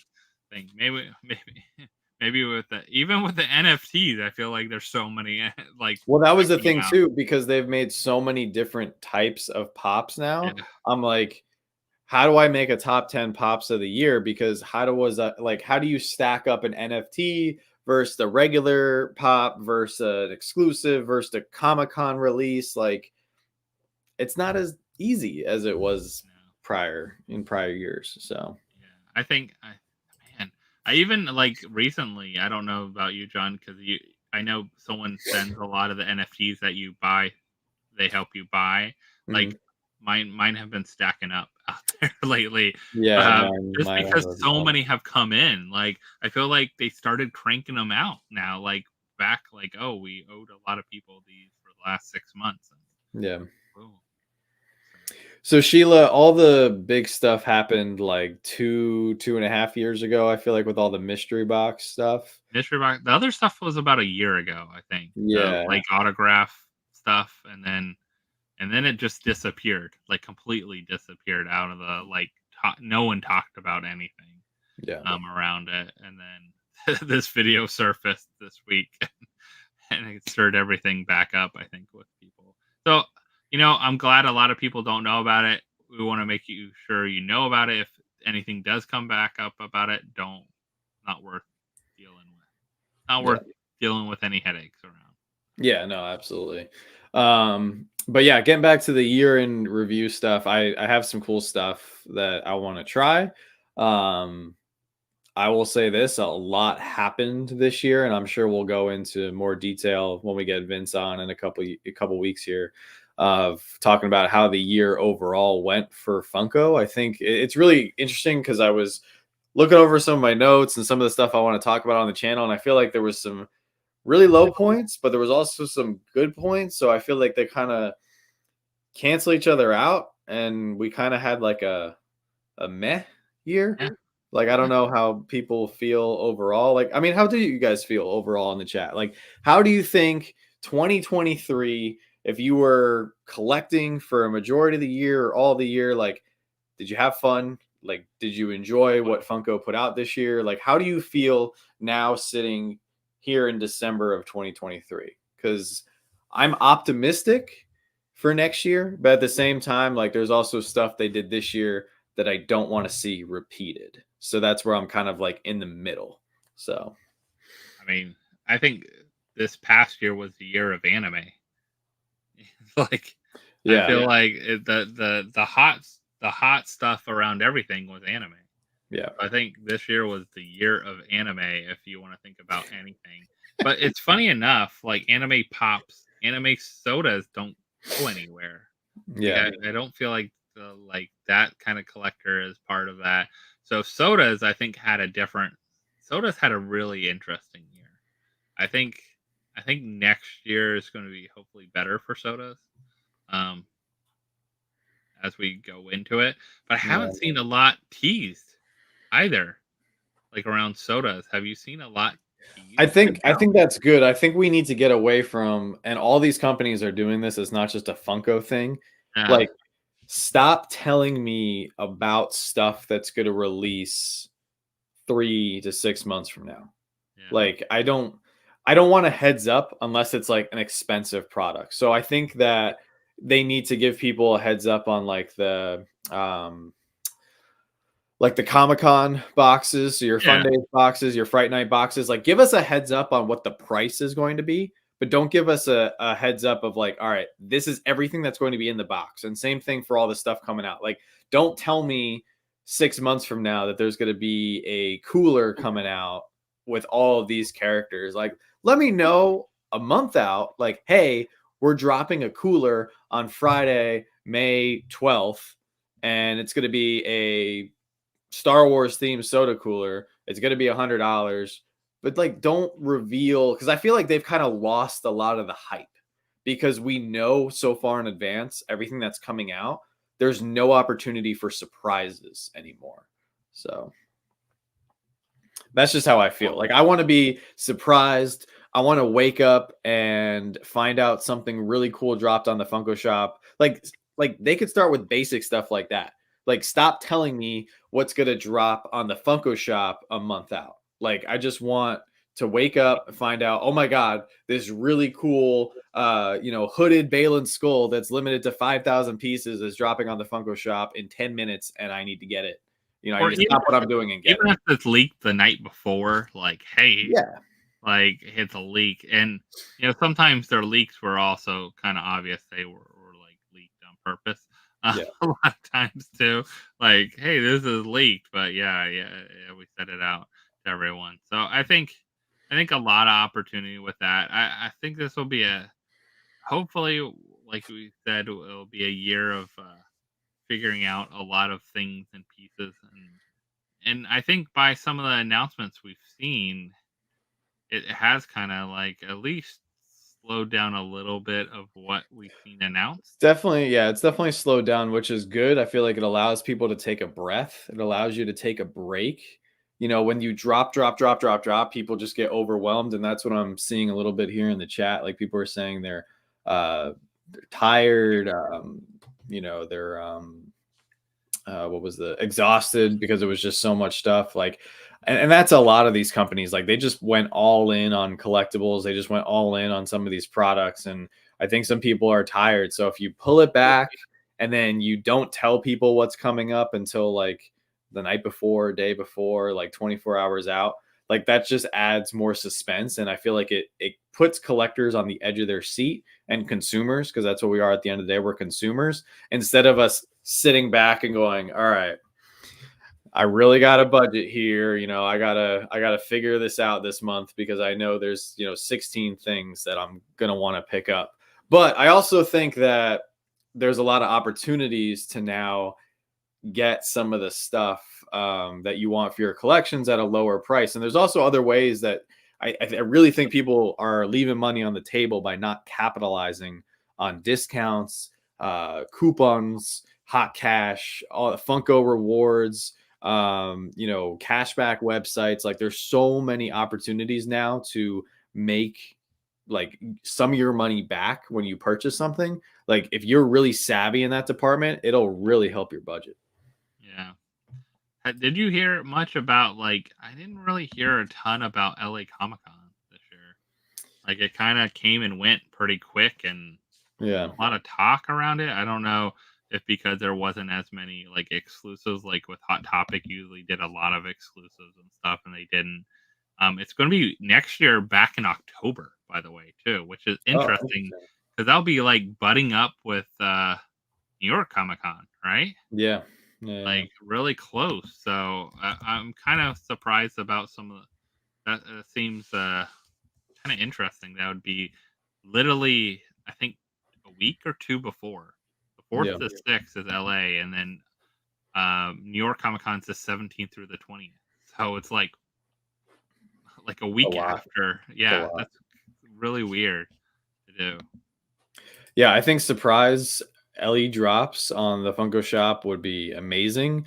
Even coordinate with some retailers, like, Hot Topic has done limited pieces before, so I think that would definitely be huge. But at the end of the day, too, like they got to make stuff that people want to collect for their collections, and I want to see Funko kind of, if possible, move away from having to be so dependent on the newer media that's coming out. So like don't worry so much. Like if a new movie comes out, they're going to make a new wave of pops for that movie, but also like work on some other stuff too. And you know, I don't mind some of the fun kind of different things they make that are like more just retail sale things. Like that's fine. Like for a company to do that, if they want to do that, you just have to also, we've talked about this before, is also appeal to the collector part too. So make some fun whatever. What's the thing that are coming out? Those Easter mini things and stuff like that. Yeah. Like that appeals to a different, it doesn't appeal to the collector, but it appeals to a little kid in the store or what, like it appeals Yeah. to like someone just finding a fun Easter gift or whatever for someone, but it doesn't appeal to the collector as much, which is fine. You can have both. I think that's one of the things. If they can do both, that's the thing. If they can do both well, Yes. and make sure to do things well, like appeal to that collector group that I think a little bit of the NFT side appeals to one part of it, but I think they need to do some more with their regular like shop sales and other things. If they can do that well, and hey, if they're adding a couple extra cons this year, maybe you'll see some of the stuff like that happen with those too. Yeah. And I definitely think, I see Mr. Brightside and Down Under talking a little bit in the chat here. I really think that Funko needs to step up their international game. I think they need to cater to the Canadian collectors, the UK collectors, their collectors over in Australia and Asia. Like they need to find ways to cater to them. So Linda and Zach, that's right. They were at LA Comic-Con. They said it was mostly comics, not many Funko-based retailers there. So, um, It's interesting. Like this time of year, you think there'd still be like shop selling stuff, but maybe also a lot of them like it's a lot of money to do a con. Holidays is right around the corner. It might have been hard for staffing and other things. Like, but a lot of those bigger retailers, there's a lot in California. There's a lot of people that are out there, like some of those bigger shops. You think they would be out there? Some of the ones yeah, that we all buy from, that are out in California on that side. You think they would have been out at the con, but who knows? right. Maybe also it's a smaller convention area, more expensive convention Yeah, cost maybe wise. it's just not worth it to Yeah, get a really expensive table at a big con for a few days. Like and if you go into it, like you do the toy shows, whatever your cost is, like you have to yeah. sell X amount just to break even. So they actually did one last week, and I ended up not going just because of timing and everything like that. And then we didn't end up selling either. And truthfully, I've sold at shows before around this time of year and done terrible in sales because people aren't buying for themselves; they're buying for others, which necessarily that's not where you go.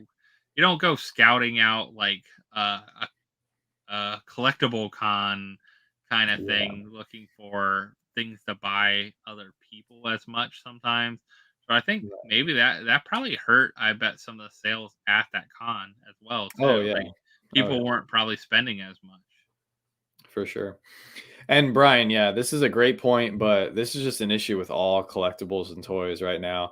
He says, I wish they would drop the pops after the movie is in the theaters and not spoil anything for the movie. I don't, I mean, I actually credit Funko. I think they do a decent job.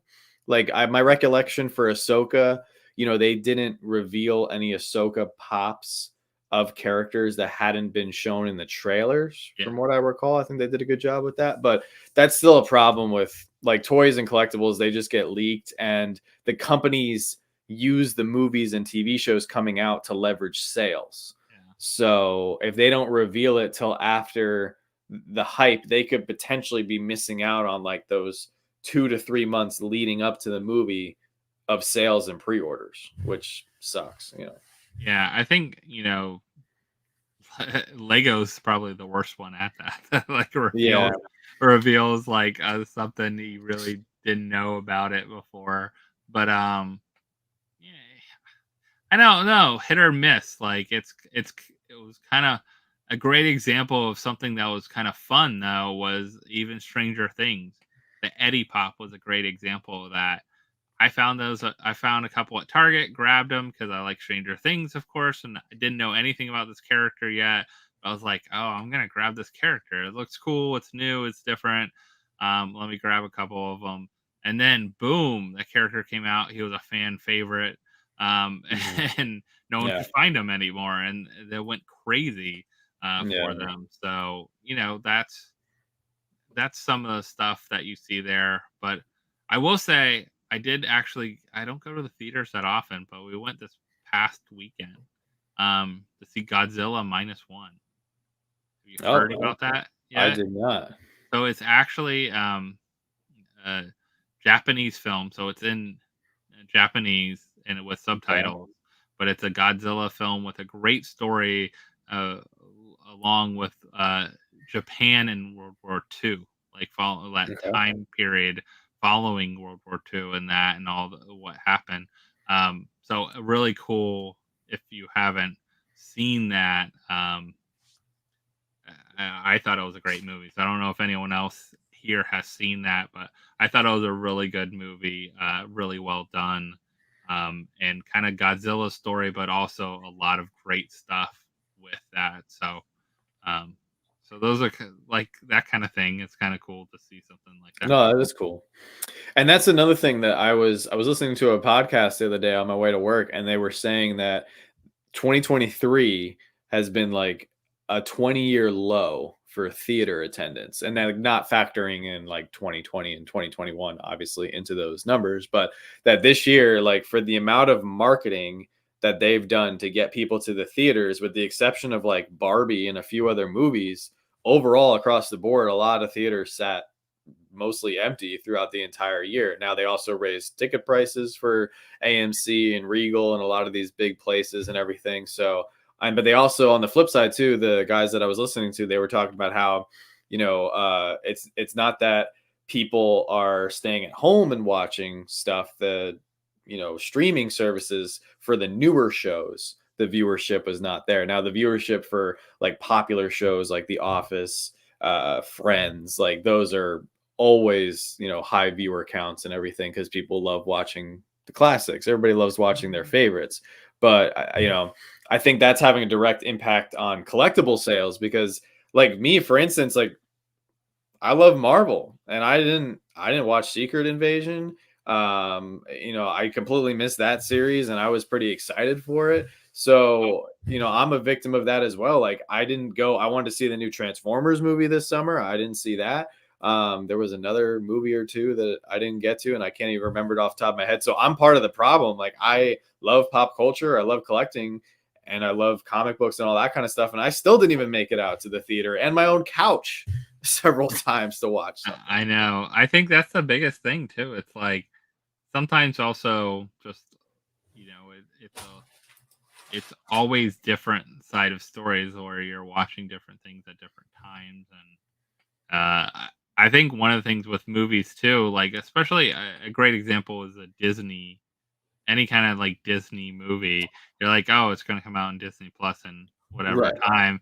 Do I want to pay to go? And it depends on the movie, right? Like some movies you want to see in theaters because of how awesome it is to see in a theater.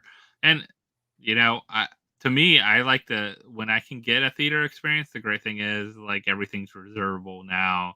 You don't Right. have to like the back in the day when you had to like show up, half an hour to hour before to make sure you got a decent seat so you're not in the front row looking up, Yeah. and all that is gone. Yeah. So, but also like you said, prices are up. Sometimes also just timing, man. You go into the theater, watch a like this movie we went to go see. It literally didn't start till 30 minutes after. Yeah, the Like preview. it Oh my was. god. So we actually went to the movies tonight to see the Boy and the Heron, the new Oh yeah. Studio Ghibli movie. And same thing. My biggest pet peeve is, and I don't know if anybody else feels the same way about this. Like, I get it. You got to show us previews for all the other movies coming out. But why am I watching a 3-minute ad with Nicole Kidman advertising going to AMC theaters? Like, I'm here, I'm in the chair. Why do I have to watch an ad to get me to go to the theater? Like, you already got my money. Like, just play the movie. Like, they should be playing that ad on YouTube and on TV to get people to go to the theater. Like, it And doesn't make then they any have to sense. do a promo on every different type of soda that they sell at Yeah. the movie theater or whatever. Like, yeah, it's way too much. Like, I love trailers. I don't love like commercials and trailers and commercials and trailers and commercials and trailer commercials Yeah. and trailer. Like I think that's it's pretty much like, hey, I can show up 15 minutes late and get to my seat and I'll be good. Right. That's the good thing. Yeah, if you're running late, you're technically not running late, but also like the preview time kind of affects the whole experience too, because if you're talking about half an hour for the previews, if your movie's 2 hours, you add in travel time, you've just committed a 3-hour chunk of your Yeah. day that you can't press pause. And that's why I know a lot of people, like, if you wait until something comes out on Disney Plus or Apple, everything's Plus, right? Apple TV Plus, like all these like streaming services, you can come home after work, and if you only have like 45 minutes before your next obligation that day, you can watch 45 minutes of the movie, pause it, and then come back the next day and watch the next 45 minutes. You can't do that in a movie theater. Like, you are committed. And I know there's been a bunch of times where like I have to walk out of the theater to take a work call and I missed that 10 minutes. Like, that 10 minutes is valuable because, obviously they can't pause the movie, and I'm coming back in and I'm like, all right, what did I miss? It happened to me during Doctor Strange, and Doctor Strange Yeah. was already a tough movie to follow. So then to come back in after missing 10, 15 minutes, I'm like, all right, what happened? And Joanna's like trying to explain it to me. She's like, I don't know, man. There's a multiverse. I was like, all right. Have you been to a 4D movie yet? Like the one where No. it's wind and like chairs move and I don't know. I haven't been to one yet. There is one. There's a couple around us, and I think I want to go try out one with some kind of crazy movie just to see how wild it is. But Yeah. No, home cinema is great, man, because you get to. First off, it saves a ton of money because, like the comment that I just highlighted from Elena, it is crazy. Like $20 for the popcorn and drinks. By the end of the movie, you're spending $50 for two people when you can watch it at home for free, and you're watching it at home off of streaming services that you already pay for. So if you're paying for the streaming service and you're going to the movies, you're technically paying twice. So I mean, yeah, yeah. like you might as well stay home. Or if you want to rent it and get something earlier, it's still like usually like $20 just to rent. Like if you just wanted Yeah. to rent it and watch it early, like right after it comes out, like soon after. I do miss back in the day. Like I feel like there's a couple still like hidden around us that are they kind of dying off, but they were called like dollar theaters, and they're not a dollar Yeah. anymore. But where you could pay like $2 on Tuesday to go see a movie like that Mhm. came out, but not in. It wasn't like put out on DVD or streaming Right. at that time. DVD really first, and then that. But yeah, I miss like those kind of like the cheaper theaters where you're like, I'm not going to commit 10-15 bucks to a movie, but I'll commit $3 to $5. Okay, I'll commit Yeah. that. But Yeah, no, Mike, you're absolutely correct. Like if a movie or TV show doesn't do well, then you got, six pops. I mean, you could have more depending on how many waves they've committed to making, just sitting there, like not being worth, that's hard the for retail retailers value. too. Like Yeah. these even mom and pop kind of shops, smaller retailers or people that we buy from, like Ralphie's and stuff like that. When they have to commit so early, they don't even know much about them. They're like, "This is the name of the movie. Right. There's 6 mystery pops that you want to buy all 6 or whatever." Right. Right. Exactly. Yeah. Blockbusters. Now there's a throwback. There's a throwback. But yeah, so the whole movie industry has changed, and I feel like a big portion of that kind of goes into our community because so much of what we collect and love revolves around what's going on in the theaters and on the streaming platforms. So maybe they'll get like what do you think it would take to get more people to go to the theater? I mean, the theater was always about experiences and that. But what if you said you don't get to see this? Like this won't come out to streaming for 6 months. I think they should do that. I think that's the kicker. Like, I mean, but the problem is Disney won't ever do that because they own their streaming services. So they want to sell their streaming services. Like they have to provide something. It's same yeah, thing you saw with a little bit with like HBO Max. You remember when they were coming out with like pretty much when things were almost in theaters at that time. Like let's have it. And there, better there, movies. there's the kicker. Yeah, better movies. I Yeah. think better movies, but it's also hard because we've all like we'll talk about how I won't go see a 2 hour movie or 2.5 hour movie, but then we sit and watch like 4 episodes of something, binge watch Yeah. a series in one night. But we're like, that's a too long. 2 hours is too long of a movie. But you'll watch like 4 episodes of something that just Well, came out because on it's Netflix. free. I mean, if you pay for the streaming service, if you No, want but to sit even on on your streaming, couch, sometimes we'll sit at home. We're like, I don't feel like a 2 hour movie, but we'll end up watching 3 or 4 episodes of oh something yeah, that's like true. I mean, 45 minutes. because you bite them off in little chunks. Like if the Yeah. episode is like 40 minutes, Joanna and I did it the other night. I stayed up till like 2 a.m. and then I had to wake up at 6 for work, and I hated myself. But yeah, we did it. We watched 2 more episodes of the series that we're watching right now. So um Alex says one of his local theaters has $5 movies on Tuesdays, which is pretty great. So there's your dollar movies plus inflation. Kev says, what do you think of Loungefly's post yesterday calling out / distancing themselves from 2 small shop retailers? Do you think Funko should also call out other dodgy companies the way Loungefly has? Did you see that? I did Oh, not I see didn't. that. I mean, maybe it was on their Instagram. What did they call them out for? I'd be curious. Did they? Like, I wouldn't think they would posted on their Instagram or something. Were they saying like don't buy from these, or we're just not doing business through these two people? I mean, that's interesting. I don't think any company like as big as Funko or Loungefly should be pointing the finger at anybody or throwing somebody under the bus publicly. But I think if a company is not holding up their end of the bargain, then they should just cut ties and just not make that person an authorized retailer anymore. Yeah. Yeah, I'd be curious. Yeah, where you saw that, like what social media? I said they posted it on their Facebook social. Okay. Interesting. That's a weird place to post it. Like I feel, but maybe they had. I mean, hey, maybe they're warning people. Like I could see that too. If like two retailers were selling fake stuff, they want to warn people like, don't buy from these. These are not legit bags or anything like that. Like I could see that like as a warning coming out from somewhere.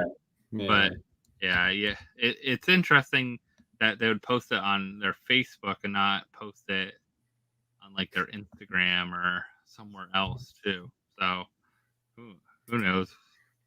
Yeah, I don't know the backstory, so I'll have to do some more research on that. I mean, Loungefly has always been a great company. So I mean, if somebody did them dirty, I found it. Oh, you found it. Nice. And Kelsey, yes, I will be rocking that very soon. I did come in the mail, I think yesterday, so I'll be doing a pretty special unboxing with that very soon. So I'm very excited. Gator says, Loungefly sent me a button-down shirt. I ordered a Chucky backpack, though. Hope they get back to me soon about it. So that's a pretty big mess up. They sent you a shirt instead of a Chucky backpack. Was the shirt nice at least? Yeah, it's a good shirt. You gonna keep the shirt? I mean, what size is it? One of us? Yeah, exactly.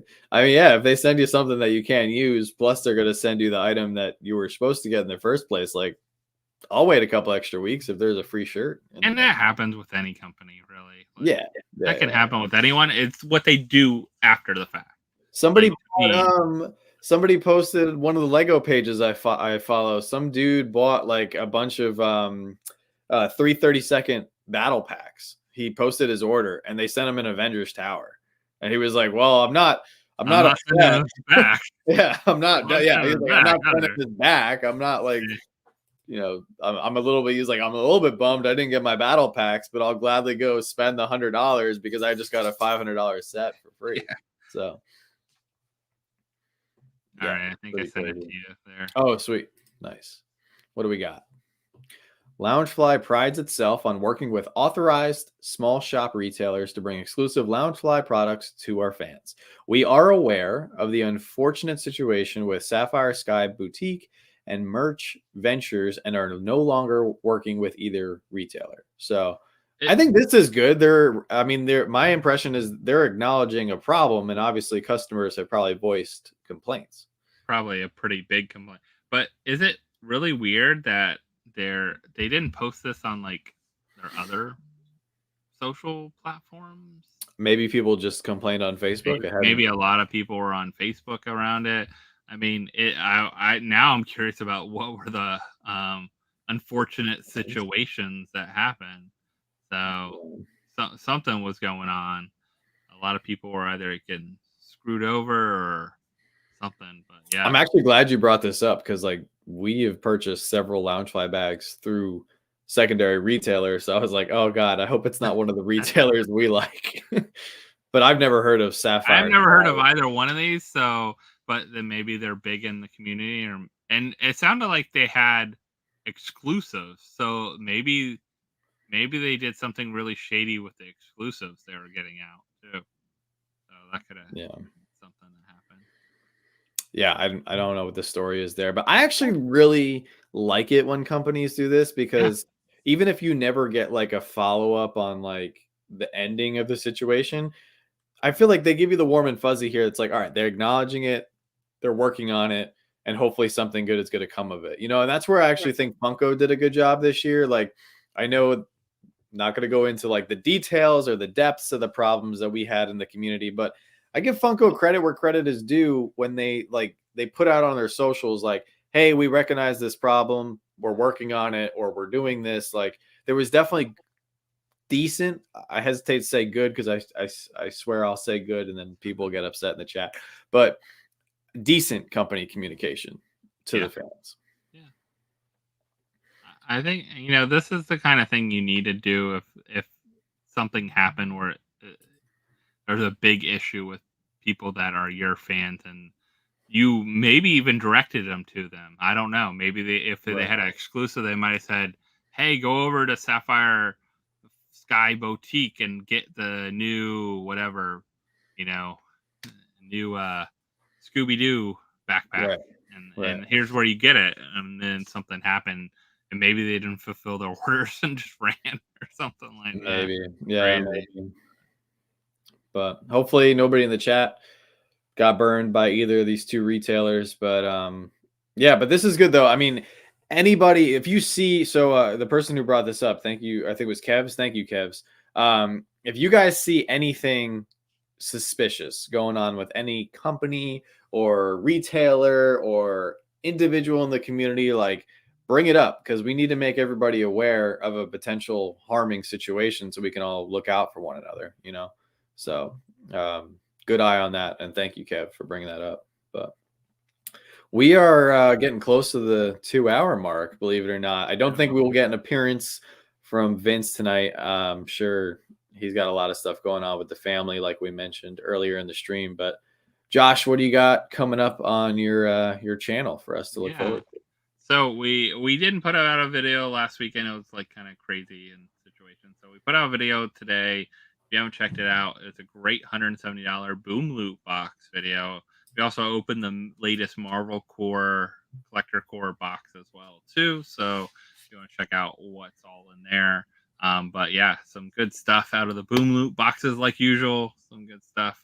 And then this weekend we have on Sunday Soda Sundays going on. Ooh. So we're doing Soda Sunday happening. So you want to check that out. We opened some, some of those I feel like I still have like more sale like sodas like that we had are coming in. So we opened a couple of the 3 liters and some other good stuff with that. So check that out. That means also sodas, talking about sodas. Next week's auction is all sodas. We're doing a soda mystery box that'll have a great hit and some good chases and everything like that in it. So if you want to bookmark that auction, and if you go over there and bookmark that auction, go over and bookmark our charity auction. We're ready for February 9th. We picked a date. Oh, nice. It's a Friday, so I figured that's a good kind of day to do it as well. So we have all weekend to pack and everything afterwards. All that good stuff. So February 9th, we have that up. And that'll give us the time right before, because about 2 weeks later is Dream Gala. And that's where they do the biggest fundraising. And it's actually their 40th annual Dream Gala for Seminole State College. So we hope to do something really special, depending on what we raise. We might start a new endowed scholarship or something like that. Awesome. Because they have some matching funds sometimes that happen. So last year, if you started an endowment, you didn't have to fulfill that endowment. But if you started an endowment, they matched, like, say, $10,000 endowment. You said that. You didn't have to provide it all then. They matched it 50%. So $10,000 turned into $15,000. Oh, cool. Very cool. Those kind of things. So stuff like that. They do all kinds of other things they have going on. So maybe we'll raise enough to at least put some down towards that new endowment if we want to start that, and all kinds of good stuff with that. But yeah, that's kind of what's going on this week. So some fun stuff to check out. We'll be, of course, asking for some donations from people and things like that if people want to send things over. So we'll be reaching out on that, and probably trying to wait till after the holidays to ship stuff. So yeah, I think that's crazy this time of year and all those kind of things. So we'll kind of reach out to right maybe after the holiday, like Christmas time. We'll tell everyone, if they're interested to start shipping stuff after that time. I think that's for the best. Yeah. Cool. Well, that's awesome. Your last charity auction was fantastic. So definitely looking forward to that Yeah. one in February. So yeah, guys, please go bookmark February 9th. You have it posted on Yep. Whatnot already. Yep. Perfect. Already there. It's waiting for like 500 bookmarks. That's what we're Let's waiting do for. it. That'd be Yep. awesome. For us, yes, Flint, we do have our Toys for Tots shopping spree video that will be coming soon, possibly this week. We're coordinating with Top Pops. We're going to try to do a coordinated drop on the same day. So that's what we're waiting for. Ours is filmed, edited, all ready to go. Yeah, so very excited to release that. Also have some cool year-end review videos that we briefly mentioned earlier coming to the channel over the next few weeks. Also, still like Josh mentioned, same thing. We're still unboxing stuff that we bought from the Funko shop as it trickles in, plus other Black Friday mystery boxes and all kinds of fun stuff that we have. So a lot of unboxings that we need to do, and we also have our biggest mystery grail video series that we're going to be starting. We were supposed to start it this past weekend, but Joanna was just super busy with getting the house basically back to life with grocery store shopping and all kinds of stuff that we had to do over the weekend, just getting ready for our normal week. So next video for us should be on Saturday, so that'll be cool. But thank you guys again so much for all the support. 30K is really special. We truly appreciate the another great milestone. So thank you guys once again for all the support with Toys for Tots. Truly, Joanna and I are still just blown away with everything that we were able to accomplish cumulatively as a channel and as a community. So there's a lot of good people in the stream right now. There's a lot of good people in this community. And I think we proved that we can do a lot of great stuff with various platforms. So I think that's going to do it for us. Vince was here. He would say that they've got videos coming up. And yeah, I'm Had a video come out today, so go check it out. I'm You sure need some Vince and Bree fill in. Go check it out right after this. Exactly. So with that being said, guys, we will see you very soon in a various platform of some capacity. But as always, don't stop shooting until you score, and have a fantastic evening. Night, everyone.